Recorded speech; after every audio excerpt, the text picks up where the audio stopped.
Radio Classique, l'invité de l'économie.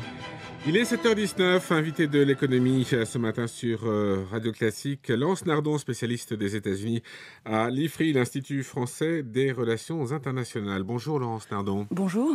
Alors, c'est actuel aujourd'hui aux États-Unis, c'est les élections de mi-mandat. Les Américains vont renouveler la totalité de la Chambre des représentants et une partie des sièges du Sénat, 26 sièges. Tout le monde dit que les républicains vont prendre la majorité dans les deux chambres. Pour Obama, est-ce que le contrôle du Sénat et de la Chambre des représentants est véritablement un enjeu? Est-ce que le contrôle du Congrès, pour Obama, est un enjeu important? Alors oui, c'est un enjeu important à la difficulté près qu'en réalité, il l'a déjà perdu. Il a perdu la Chambre des représentants il y a déjà quelques années. Et quant au Sénat, même s'il a encore une majorité de 55-56 sénateurs sur 100, une majorité très serrée, oui. En réalité, il n'a déjà plus cette fameuse majorité qualifiée de 60% des sénateurs qui, seule, aujourd'hui, permet de surmonter les procédures d'obstruction parlementaire, celles qu'on appelle notamment le filibustering, et qui font que, dès à présent, les démocrates ne peuvent plus passer la plupart des grands projets de loi au Sénat. Parce qu'aux États-Unis, c'est le Congrès qui décide, en fait. Oui. Fait. C'est une démocratie présidentielle, donc le Congrès a un très grand rôle. Et donc, vous avez dit tout à l'heure, 26 sièges, c'est 36 sièges, un tiers du Sénat, tous les 2 ans qui est renouvelé, donc pour des postes de 6 ans. Ce qui sont les postes les plus longs, les postes électifs les plus longs dans l'administration américaine. Et donc, s'il perd ses 5-6 sièges aujourd'hui et qu'il perd la majorité simple au Sénat, finalement, ça ne changera pas grand-chose. Ça changera simplement d'abord son image et son statut, puisqu'on saura qu'il a perdu les 2 chambres au Congrès, ce qui n'est jamais bon pour son image. Concrètement, il aura plus de difficultés à faire confirmer certaines nominations qui sont encore faites à la majorité simple au Sénat. Je pense notamment au remplacement de l'une des juges de la Cour suprême qui devrait intervenir assez rapidement, Ruth Ginsburg, qui est l'une des démocrates de la Cour suprême, des 9 juges de la Cour suprême, il faut la remplacer. Là, il aura du mal à faire confirmer la personne qu'il choisit s'il perd la majorité. Donc c'est une marge de manœuvre extrêmement réduite alors pour Obama. D'une certaine manière, ce président a déjà perdu le Congrès, même s'il a encore cette majorité très faible au Sénat qu'il risque de perdre aujourd'hui. Et il l'a reconnu lui-même, puisque lorsqu'il a été réélu en 2012, il a annoncé que, puisque le Congrès était si difficile à gérer pour son administration, il prendrait la plupart de ses décisions par décret. C'est-à-dire par executive order, c'est-à-dire qu'il contournerait, il ne se servirait pas de la voie législative. Alors maintenant, pour les Républicains, quel serait l'intérêt donc d'être majoritaire? Parce qu'à 2 ans des élections présidentielles, ils n'ont peut-être pas intérêt à prendre des mesures qui seraient bénéfiques pour l'économie américaine. Effectivement, c'est un challenge pour le Parti républicain de gagner le Congrès, parce qu'il faudra qu'il démontre, ce qu'il n'a pas fait récemment, qu'il est un parti réellement apte à gouverner, raisonnable et prêt au compromis. Aujourd'hui, si Obama a un taux d'approbation dans l'opinion assez faible de 40%, enfin bon, tout est relatif vu de France, mais enfin 40% pour lui c'est assez faible, il faut savoir que le Parti républicain a un taux d'approbation encore plus faible, 37%.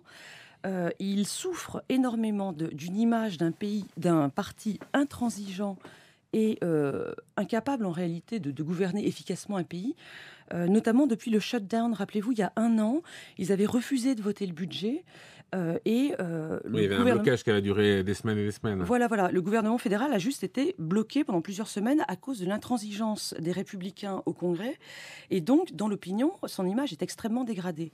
S'il prend le Congrès complètement avec le Sénat aujourd'hui, il faudra, dans les 2 ans qui viennent, qu'il sorte de cette espèce de posture idéologique pour montrer qu'il est vraiment capable de gouverner. Sinon, les chances à la présidentielle seront réduites.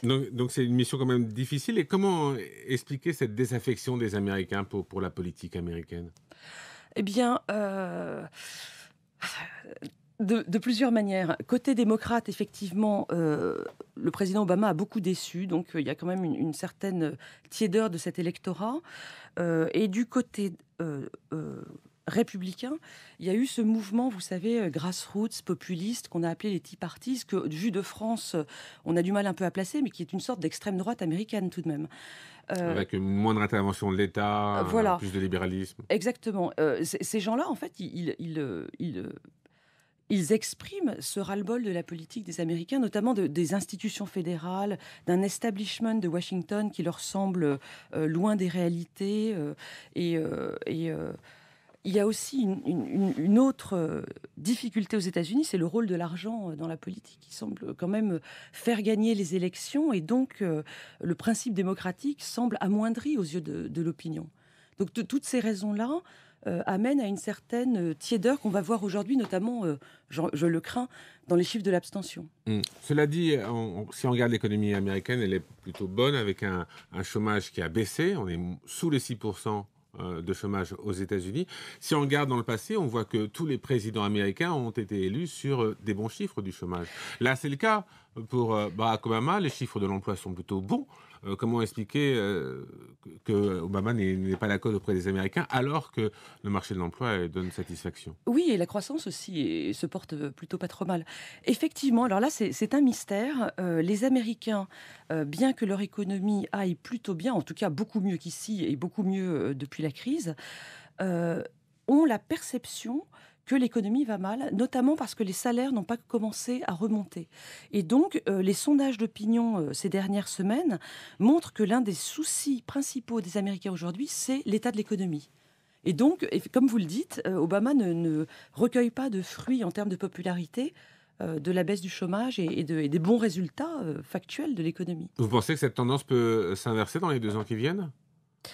Que les salaires peuvent monter et que ça peut créer une dynamique positive pour Barack Obama? Ça pourrait le faire, pas pour Obama, mais pour son successeur en 2016, puisqu'il ne pourra pas se représenter. Pour les démocrates, oui. Oui, on peut le croire. En ce qui concerne Obama lui-même, si vous voulez, la messe est dite d'une certaine manière. C'est un président qui n'a plus que 2 ans à faire, ne pourra plus se représenter. En réalité, il n'est déjà plus dans la course. Donc Obama a les mains liées déjà. Merci Laurence Lardon, spécialiste des États-Unis à l'Institut français des relations internationales. Merci d'avoir été ce matin l'invité de l'économie sur Radio Classique. Merci. Avec Wendel.